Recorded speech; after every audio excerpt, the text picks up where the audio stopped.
President Trump says the U.S. will, quote, obliterate Iran's power plants if it doesn't open the Strait of Hormuz within 48 hours. He said the U.S. would target the biggest power plant first. Trump issued the threat via social media on Saturday evening. A fifth of the world's oil and gas typically transits through the strait. Iran has effectively blockaded since the U.S. and Israel started the war 3 weeks ago. Well, Iran responded immediately. A spokesman for the armed forces said it will retaliate against all U.S. energy infrastructure in the region if attacked. Those threats were made as Israel carries out another round of airstrikes on the capital, Tehran. Al Jazeera's Tawhid Asadi joins us live now from the Iranian capital. Tawhid, so President Trump has threatened to blow up the power plants in Iran. What impact would that have then on the lives of ordinary Iranians if it happened? Well, actually, that's going to be quite dependent upon the very nature of these potential strikes. We know that this is not the first time that Iranians are facing attacks targeting their infrastructures. Previously, we've got the energy minister of the country in the second week, if I'm not mistaken, from the initiation of these airstrikes, coming out to say that some of the electricity and water infrastructures of the country were targeted. But still, we're dealing with another potential major blow.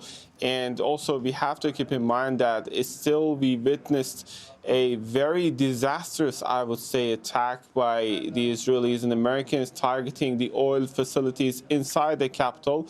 We know that 3-4 oil depots, fuel depots, as well as oil infrastructures were targeted since the beginning of these airstrikes in the capital, which created a lot of damage, specifically when it comes to environmental aspects. We know that the water, soil, and air contamination was a serious health issue, a serious concern for people who are living actually in the Iranian capital. But still, now there is this further risk in case that happens. And of course, rhetorically speaking, we saw this very immediate reaction by the Iranian side, by the spokesperson of Khatam al-Anbiya headquarters, who came out just very short while ago after the Trump's statement to say that there is going to be a tit-for-tat strategy when it comes to retaliation. And this is part and parcel of Iran's strategy since the beginning of these airstrikes. They're saying that in case a bank is attacked, we're going to attack banks. If a oil facility is targeted, we're going to do the same. And this is just this echo of the same statement that we heard from this spokesperson.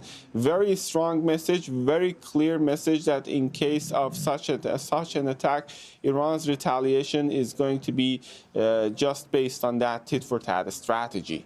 Yeah, meanwhile, Tawhid, there have been more airstrikes across Iran. What more can you tell us about them? Well, actually, this is the continuation of these airstrikes. Over the past few hours, we have been able to hear the sounds related to activation of the air defense system of the capital, and we know that it happens mostly when there are some drone attacks, and also, of course, in other cities, specifically in Karaj, a city which is located in the western part of the Iranian capital, Tehran.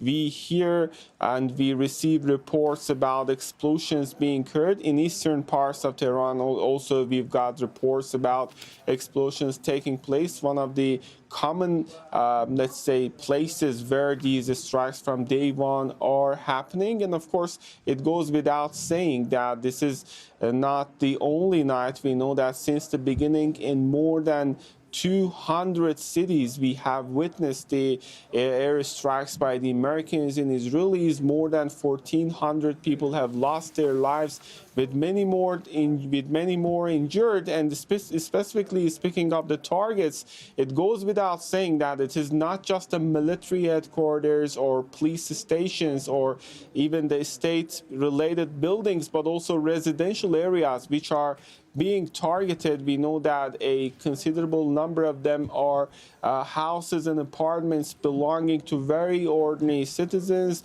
and of course schools, hospitals, and even buildings belonging to the Red Crescent have been targeted over the past 3 weeks since the commencement of these airstrikes. All right, Tawhid Asadi, live for us there in Tehran. Tawhid, thank you.